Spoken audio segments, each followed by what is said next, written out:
makna spiritual itu sebetulnya makna yang mencakup luas sekali, karena spiritual itu kan dari kata spirit. Spirit itu ya semangat.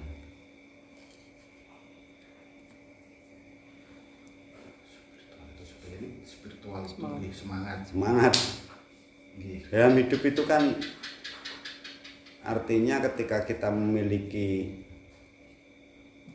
semangat, memiliki daya juang, berarti spiritualnya itu kuat. Ada tujuan ya Pak? Ada tujuan. Jadi begini, tentang spiritual itu kan karena menyangkut luas, yang di dalamnya juga terdapat keagamaan, terdapat tentang ya kehidupan sehari-hari.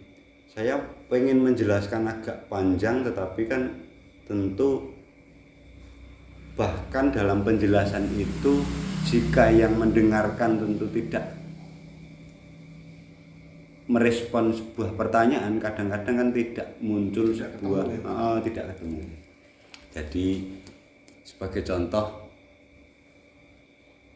intinya begini, setiap orang individu memiliki spiritual yang dijalani dan dialami masing-masing orang itu tidaklah sama. Karena tidak sama tersebut, sehingga dalam memaknai, ketika saya menjelaskan tentang makna spiritual, maknanya bisa beragam dan luas. Tergantung di sini bagaimana orang itu mengalami. Tetapi pada hakikatnya setiap manusia akan mengalami yang namanya perjalanan atau proses spiritual. Dari situ itu akan membentuk sebuah, apakah orang itu mengalami perubahan, kemudian orang itu mengalami stagnan.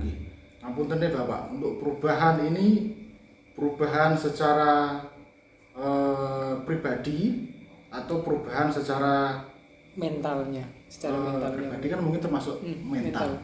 Atau termasuk finansial.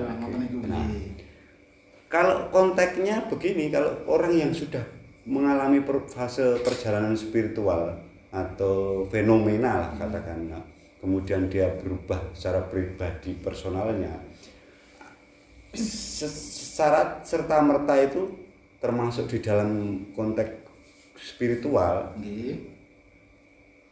Finansial ini akan menjadi turut berubah.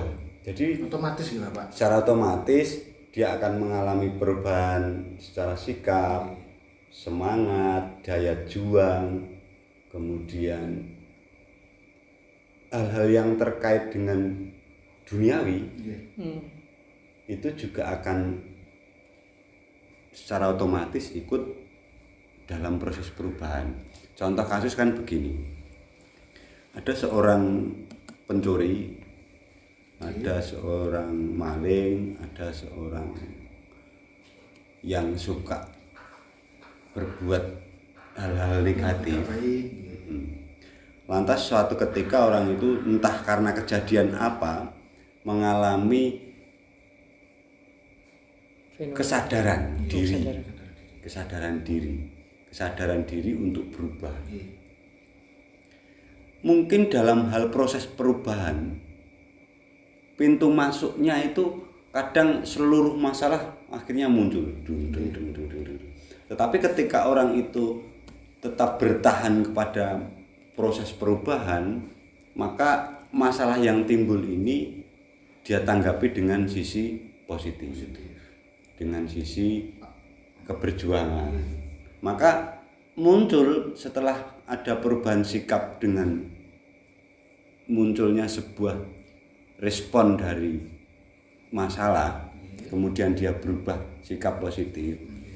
Oh, dodolane sepi, usahanya sepi, kemudian lantas walaupun sepi karena ini karmaku dulu, ini karena perjalananku dulu, terus orang itu tetap berjuang dan bekerja, maka pasti akan ada sebuah perubahan dalam usaha.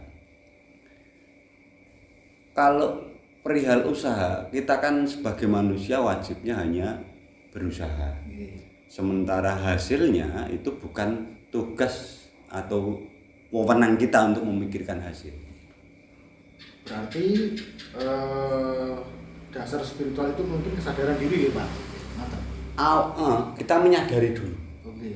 Kita menyadari diri, oh kita itu dalam posisi bagaimana, keinginan kita apa.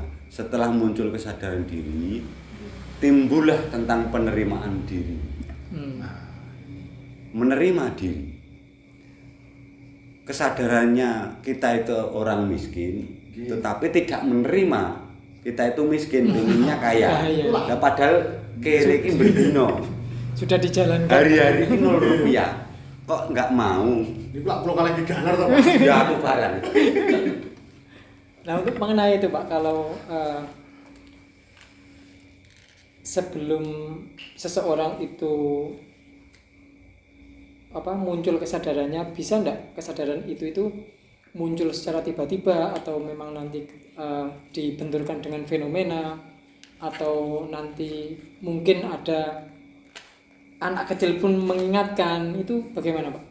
Bisa enggak kita bisa menyadarkan diri sendiri dengan suatu tanpa ada fenomena itu, gimana itu Pak? Bisa ya?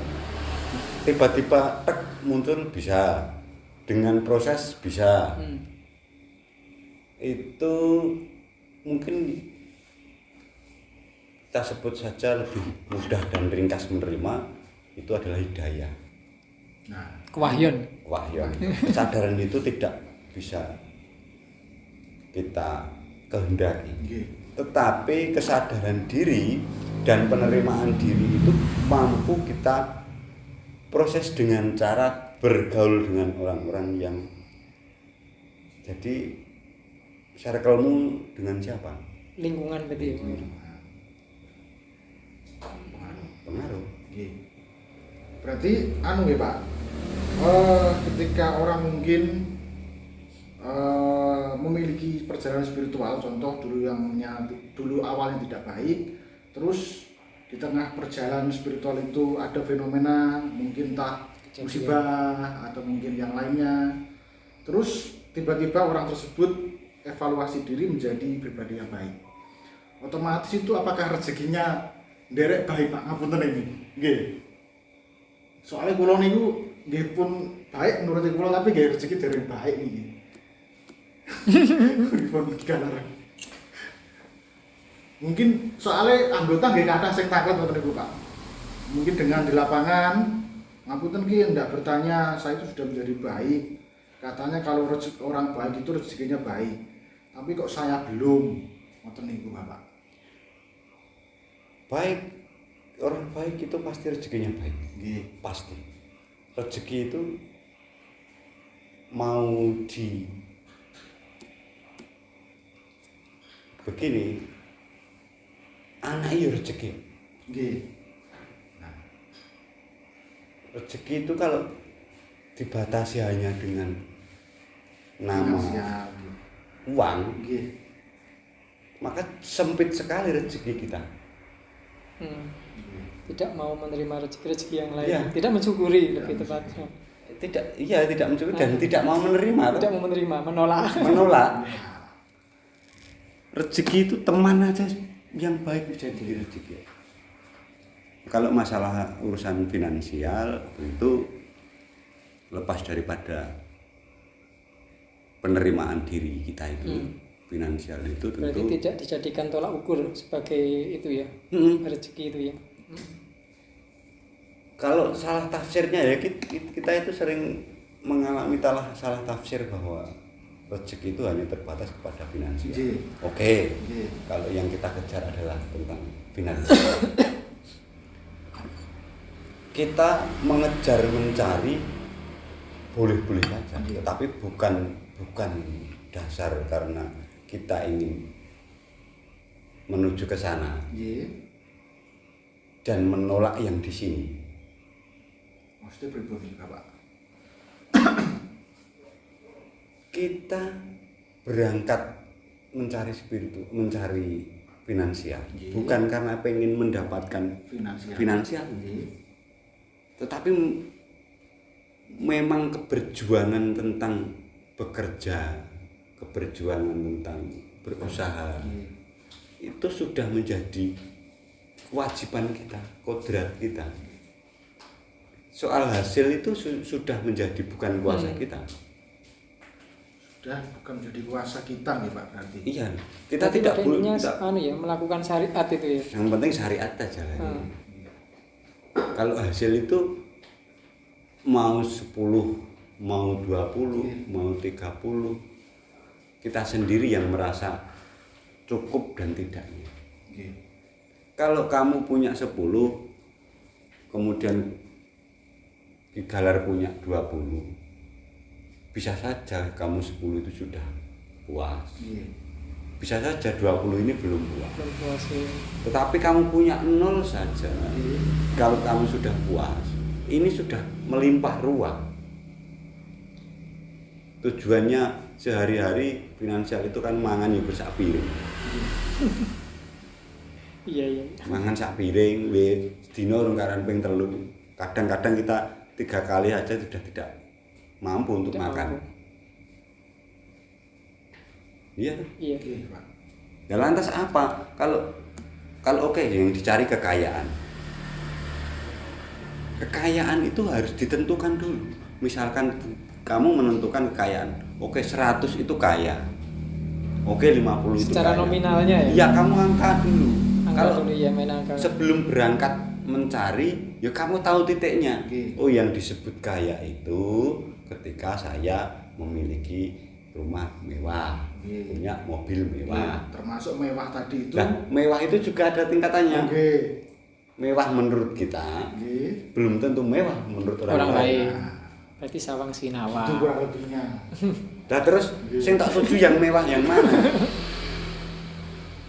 Ada loh, dengan cara kita sederhana itu, menurut sebagian orang kesederhanaan itu adalah kemewahan. Betul Pak. Dan itu ternyata pun nek santri kata kiai sudah kos nih Pak ya. Sufisme Pak. Anak kita ini kan sufionistik jadi. Kalau Kigalar niku kalau rencana nggih ngoten niku Pak. Itu kan kalau kita bilang kita ini berarti tidak bisa. Ya bisa karena kita pesimis dulu. Iya. Itu kan yang sudah mengalami. Nah, kamu sebelum menyampaikan sudah mengalami, diajak mengalami kok. Ora gelem.